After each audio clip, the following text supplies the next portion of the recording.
Apa yang akan terjadi jika sejarah peradaban kuno yang selama ini dianggap sebagai simbol kejayaan dunia ternyata berasal dari sebuah situs megalitik di Indonesia?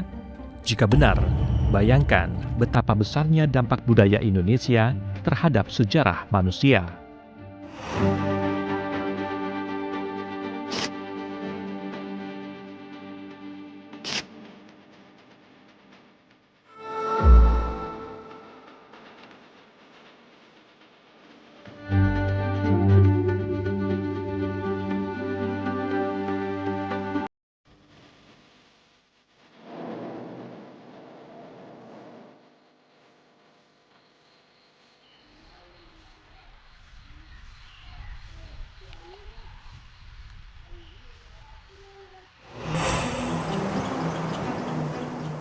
Sinar matahari menyapa menyelinap di antara rimbun pepohonan.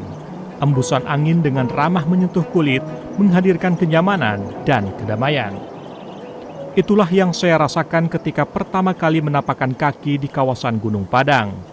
Situs yang berada di Kecamatan Campaka, Kabupaten Cianjur ini konon merupakan peninggalan prasejarah kebudayaan megalitikum di Jawa Barat.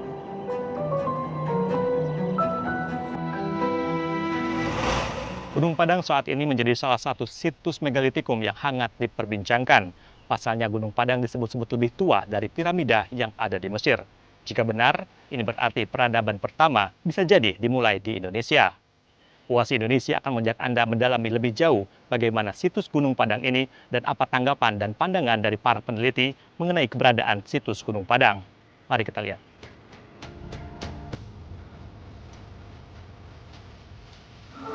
Untuk memulai penelusuran di situs Gunung Padang, saya harus menapaki 370 anak tangga dengan kemiringan 45 derajat dan panjang 110 meter untuk sampai ke puncak. Di sana, saya bertemu Ali Akbar, seorang arkeolog yang telah meneliti situs Gunung Padang selama hampir 13 tahun. Ali Akbar, ya. Selamat datang di situs Gunung Padang. Terima kasih sekali atas kehadirannya. Ya, Pak, saya masih terkesan, Pak. Tadi saat memasuki, luas sekali, Pak, areanya. Itu sebenarnya berapa sih, Pak, luasannya? Dan untuk menjawab penasaran saya dan masyarakat, Pak, apa sih sebenarnya Gunung Padang ini, Pak? Bisa dijelaskan, Pak? Ya, yang pasti memang bukan hanya Anda saja yang terkesan ya. Saya berkali-kali ke sini juga masih terkesan. Pertama karena luasnya ya. Waktu awal kita riset ya, senior-senior saya riset itu luasnya 900 meter persegi ya. Nah, belakangan tidak sampai 1 hektar ya. Tapi setelah kita riset ya, kita buka samping-samping ya, utara, selatan, timur, barat kita buka, ternyata ada struktur ya, ada susunan batu yang dibuat oleh manusia sehingga luasnya 30 hektar. Nah, itu besar sekali ya. Bisa dikatakan bangunan terbesar di prasejarah ya di dunia ya, seperti itu. Pak, tadi di depan Bapak sempat sampaikan bahwa penelitian dimulai sejak tahun 2012, Pak. Itu metode penelitiannya seperti apa, Pak? Dan hasil penelitiannya seperti apa, Pak, menurut tim Bapak yang meneliti?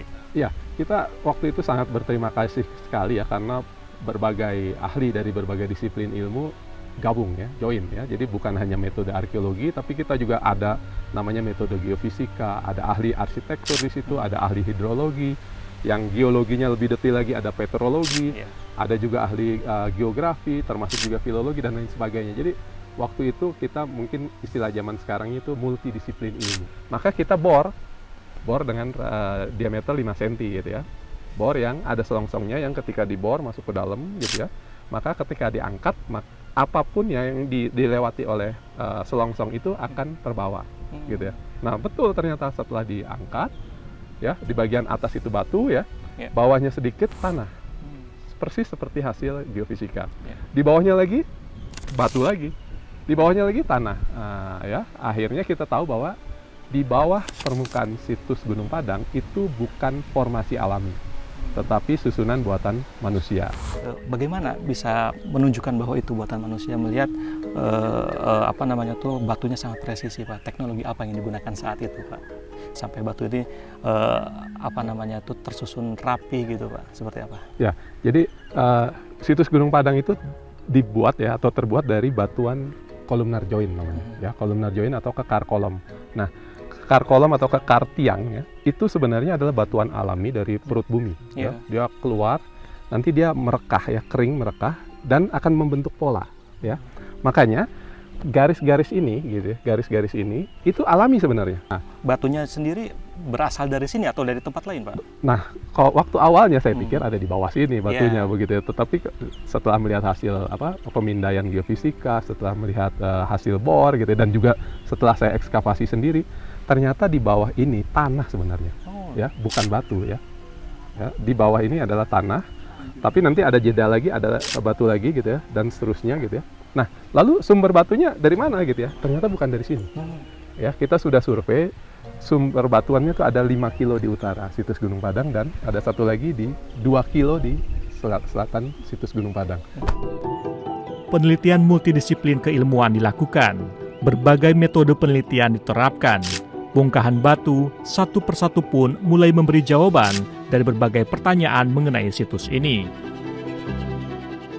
Namun saya masih penasaran, untuk apa struktur bebatuan monumental seperti ini dibangun pada zamannya? Ada katakanlah perancangnya ya, atau arsiteknya ya. Ini untuk sementara ya, sejauh penelitian berlangsung, merupakan bangunan untuk ritual keagamaan ya, seremoni keagamaan. Maka ada bangunan-bangunan yang disusun, misalnya itu ada tempat masuknya gitu ya, seolah masuk gerbang gitu. ya. Nanti mereka duduk di sini gitu ya, lalu nanti menaruh seserahan atau sesajian di situ gitu ya, lalu nanti keluar lagi dari pintu gitu ya. Artinya apa? Satu bukit ini sudah didesain oleh perancangnya ya. Ada nanti orang duduk di sini ya, ada nanti umat yang nunggu di sini, lalu nanti ada tetua atau tokoh-tokoh yang jalan melewati tangga menuju ke atas. Singkatnya, ada semacam ruangan-ruangan kecil ya, atau denah-denah kecil yang ya memang zaman sekarang kita tidak lihat lagi ya, tiangnya, atapnya. Menjadi hangat pembicaraan masyarakat, Pak, mengenai hasil penelitian Bapak yang menyebutkan bahwa Gunung Padang ini menjadi situs tertua di dunia, bahkan lebih tua dari piramid. Penjelasan seperti apa, Pak? Kalau kita bicara situs Gunung Padang ya, yang kita lihat sekarang itu sebenarnya lapisan yang muda ya. Yang mudanya itu usianya 500 sebelum Masehi. Kita sebut saja lapisan budaya pertama, 500 sebelum Masehi.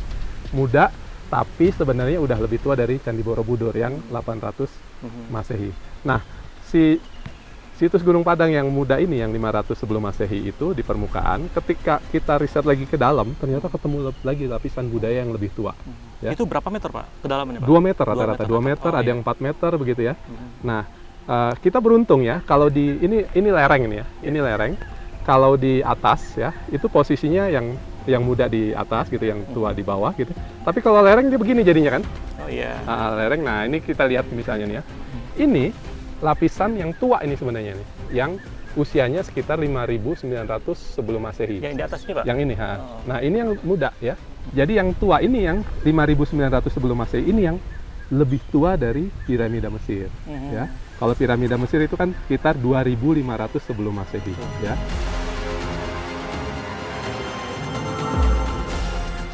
Penelitian situs Gunung Padang yang telah dimulai sejak tahun 1979 memunculkan sejumlah interpretasi. Perbedaan metode penelitian hingga sampel yang digunakan menciptakan kesimpulan yang beragam.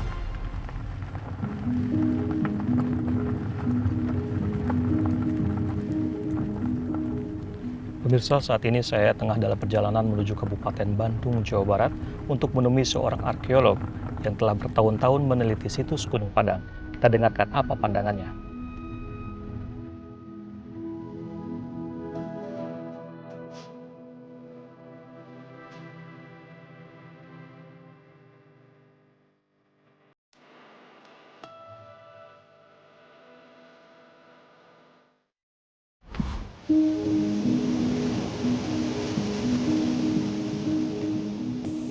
Perdebatan mengenai Gunung Padang yang disinyalir sebagai piramid tertua di dunia mengalahkan usia piramida Giza di Mesir kian menyeruak hingga ke panggung internasional.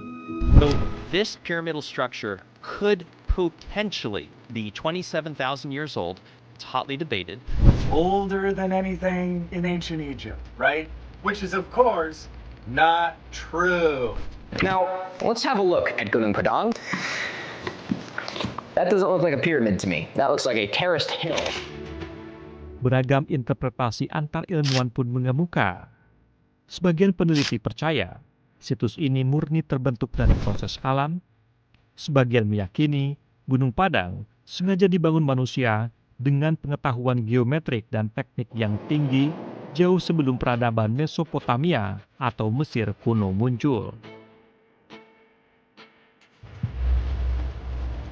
Setelah bertemu Ali Akbar, saya mencoba mencari perspektif lain mengenai Gunung Padang dan bertemu dengan Lutfi Yondri, arkeolog Badan Riset Inovasi Nasional BRIN, yang telah menghabiskan hampir separuh hidupnya meneliti situs ini. Jika Ali Akbar menggunakan metode arkeologi dan ekskavasi untuk menentukan usia Gunung Padang, Yondri mengambil pendekatan berbeda dengan menggunakan analisis lapisan batuan dan stratigrafi berdasarkan metode geologi.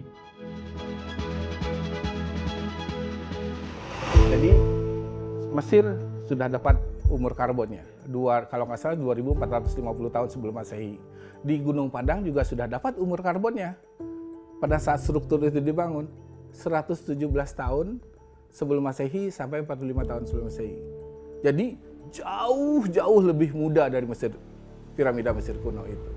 Dan kemudian kita bisa membandingkan lagi peradabannya. Kalau kita ambil peradaban itu penanda sejarahnya adalah tulisan. Mesir kuno 3000 tahun sebelum Masehi sudah punya hieroglif, sudah punya tulisan. Kita di Jawa Barat, di Indonesia baru punya tulisan abad ke-5. 500 tahun sesudah Masehi. Sementara Mesir kuno 3000 tahun sebelum Masehi. Jadi kita tertinggal peradabannya hampir 3.500 tahun sesudah Mesir kuno itu. Gimana kita mengatakan itu lebih tua daripada Mesir kuno? Dari hasil penelitiannya, Yondri meyakini bahwa batuan kolumnar join yang ada di sekitar Gunung Padang berasal dari bekuan lava dua sesar aktif di sekitar Gunung Padang, yakni Cimandiri dan Cikondang. Gunung Padangnya murni proses alam, punden berundaknya itu murni budaya. Ya, dari proses alam itu mereka tambang batuan yang terbentuk di situ, sisa gunung api purba oleh Profesor Sutino Bronto karena belum ada namanya. Desanya di situ desa Karya Mukti, Profesor Sutino Bronto mengatakan itu gunung api purba Karya Mukti, dinamakan itu. Dan di situ dulu gunung api aktif, kemudian mati. Dari gunung api aktif itulah mengeluarkan lava itu membeku dan merekah, membentuk kolomnar join, itu jutaan tahun yang lalu. Kemudian baru datang masyarakat Austronesia yang melakukan pemujaan nenek moyang, melakukan upacara, membentuk punden berundak di situ. Kalau kita baca N.J. Krom maupun Verbeek, dia mengatakan ada indikasi kuburan di situ. Ekskavasi saya di Gunung Padang itu saya tidak menemukan indikasi penguburan sama sekali. Dan di situ saya menyimpulkan bahwa situs Gunung Padang berupa punden berundak itu sebagai tempat pemujaan. Nah, sumur di bagian bawah itu merupakan bagian dari pensucian diri dari proses ritual sebelum masyarakat itu melakukan upacara di Gunung Padang itu pada masa lalu.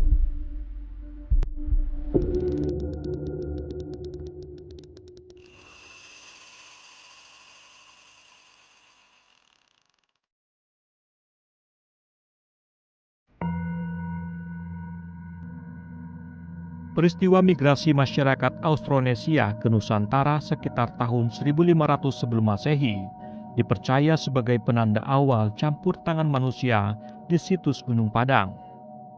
Situs ini menjadi representasi peradaban Austronesia melalui tradisi megalitik, kepercayaan animisme dinamisme, serta perannya sebagai pusat ritual luhur yang mencerminkan struktur sosial dan spiritual khas budaya Austronesia di Nusantara.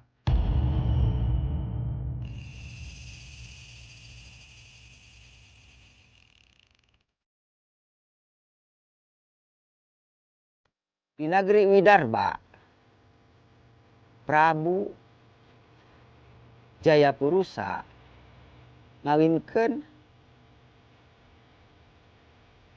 anak seweuna ngaran Raden Jaya Amijaya jeung Ken Satapi Incu Resi Kumbayana di Gunung Padang. Ada dalam naskah lontar itu dalam cerita Ratu Pakuan. Ya, di situ disebutkan seorang tokoh yang berasal dari Gunung Padang. Kemudian dalam naskah Purusangkara itu mengisahkan tokoh ya raja-raja. Nah itu jadi mengutus ya ke wilayah Gunung Padang. Ya, jadi Gunung Padang difungsikan sebagai salah satu tokoh dari Gunung Padang itu semacam orang spiritualis. Peradaban Austronesia membentuk landasan budaya yang memengaruhi sistem kerajaan Hindu-Buddha di Nusantara. Konsep penggunaan gunung dan batu sebagai tempat suci berkembang dan diintegrasikan ke dalam struktur sosial dan spiritual pada masa itu. Terus pindah ke Gunung Padang, jeung anu disembahna cahaya, jeung jadi baju keagungan ya Raja Putra. Terus pindah deui di Gunung Padang. Nah, ka wetan nyata sejak ngadeheus ka Ratu Galuh anu jadi pangawasa Kiwari. Dalam pandangan kosmologi Sunda memang secara umum ya, khususnya Sunda kuno bahwa gunung itu dipandang sebagai salah satu tempat suci gitu kan, representasi dari tempat suci. Dan di Sunda ya ada bukan hanya gunung tapi merefleksikan gunung sebuah tempat yang ditinggikan. Kembali ke pertanyaan awal, benarkah Gunung Padang sebenarnya adalah piramida tertua di dunia menggantikan posisi piramida Giza di Mesir? Tentu kalau orang membaca piramida pasti diasosiasikan ke Mesir. Fungsinya tempat kuburan. Kemudian dari bentuk bangunnya, bentuk limas. Dari rumus matematiknya, bentuk bangun segitiga yang memakan segi 4. Kita terapkan di Gunung Padang. Terdefinisikan nggak itu? Nah, Gunung Padang itu sejak dahulu kita mengatakan itu punden berundak. Kalau kita mau ikut tren dunia, itu kita bisa pakai punden berundak itu stone terrace, teras berundak. Di tengah kontroversi tentang Gunung Padang, berbagai macam paradigma perlu ditempatkan dalam konteks pelestarian yang lebih komprehensif. Oleh karena itu, negara hadir melalui berbagai upaya pelestarian. Tidak hanya untuk kepentingan ilmiah semata, tetapi lebih jauh untuk memperkenalkan kebudayaan nasional ke kancah dunia.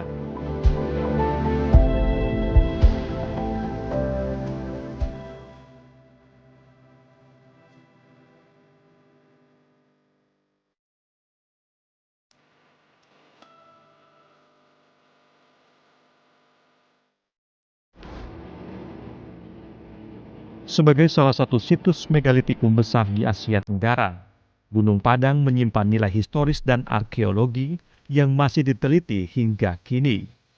Sehingga diperlukan perlindungan situs yang signifikan untuk memastikan keberlanjutan riset.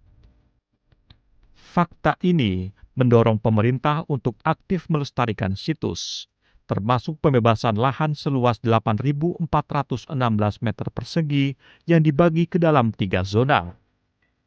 Zonasi ini bertujuan untuk mengatur aktivitas dan pembangunan agar tidak mengganggu fungsi asli punden dan karakter lingkungannya. Melalui Balai Pelestarian Kebudayaan BPK Wilayah 9 Jawa Barat, situs Gunung Padang secara rutin dipantau untuk mengidentifikasi kerusakan atau ancaman yang mungkin terjadi.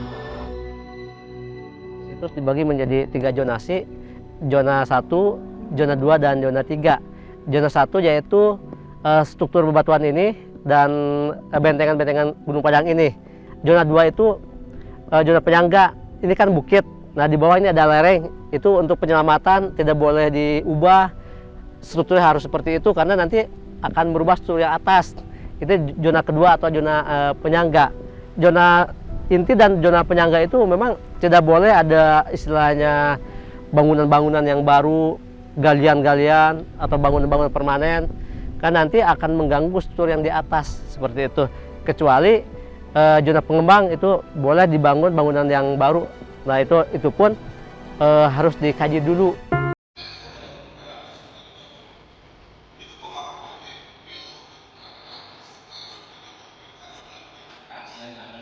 Sadar akan nilai sejarah dan arkeologi yang besar dari situs Gunung Padang, Kementerian Kebudayaan tengah mengusung rencana untuk kembali melanjutkan penelitian yang sempat terhenti sejak tahun 2014 untuk mengungkap fakta empiris situs Gunung Padang. Keseriusan melanjutkan penelitian Gunung Padang ditunjukkan dari skema pembiayaan penelitian berupa Public-Private Partnership atau kerjasama pemerintah dan badan usaha KPBU yang diharapkan dapat mengurangi beban anggaran pendapatan dan belanja negara APBN tanpa mengurangi kualitas riset. Situs Gunung Padang ini sudah menjadi cagar budaya nasional, dan tentu sebagai situs cagar budaya kita perlu melakukan sebuah pelestarian yang di dalamnya ada perlindungan, pengembangan, pemanfaatan, dan pembinaan terhadap situs cagar budaya itu. Nah, tentu di dalam proses itu juga kita harus menuntaskan penelitian. Kita tidak tahu apakah bisa tuntas dalam waktu dekat atau jangka panjang. Tentu dalam penelitian berikutnya kita berharap berangkat dari apa yang sudah diteliti dengan menggunakan teknologi pendekatan terbaru multidisipliner. Ini yang kita harapkan ke depan bisa kita lakukan, sehingga kita bisa merekonstruksi Gunung Padang itu apa, tujuan utamanya apa, dibuat yang jelas. Kalau saya termasuk yang berpendapat itu oleh manusia, human made ya, atau man made.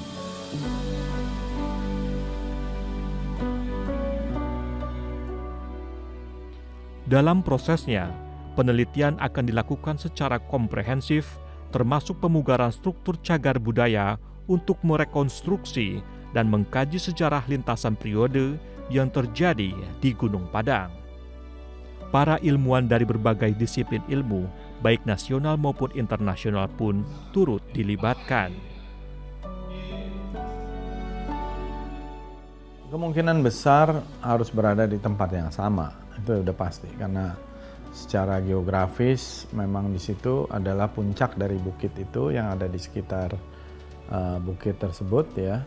Dan kalaupun dilakukan pemugaran itu sebenarnya lebih pada rekonstruksi mungkin ini ya, tapi tentu yang akan memutuskan adalah para ahli. Bagaimana bentuk dari situs itu, karena kalau bentuk dari dasar, dari strukturnya kan sudah ada susunan-susunan batu itu, tapi susunan yang berada di atasnya yang disebut teras-teras itu kan relatif lebih mudah, tapi mungkin tidak semudah itu juga. Hasil penelitian Gunung Padang dianggap penting dalam konteks rekonstruksi narasi sejarah yang menitikberatkan pada perlawanan dan kejayaan peradaban kuno Indonesia untuk membangun generasi muda yang bangga dengan jati diri bangsa sendiri. Narasi ini penting supaya kita ini percaya diri bahwa kita ini peradaban yang tertua. Agak beda kalau kita narasi dibangun atau proses karakter building kita dibangun sebagai bangsa yang merdeka dari Belanda yang menjajah kita 350 tahun. Itu beda. Ini bagian dari proses untuk reinventing Indonesian identity, menemukan kembali identitas nasional, identitas bangsa kita. Perbedaan pandangan tentang Gunung Padang adalah bagian dari dinamika ilmiah yang pada akhirnya akan menghasilkan sintetis baru. Untuk itu, pelestarian situs Gunung Padang menjadi langkah penting untuk memastikan warisan peradaban Nusantara ini tetap terjaga bagi generasi mendatang.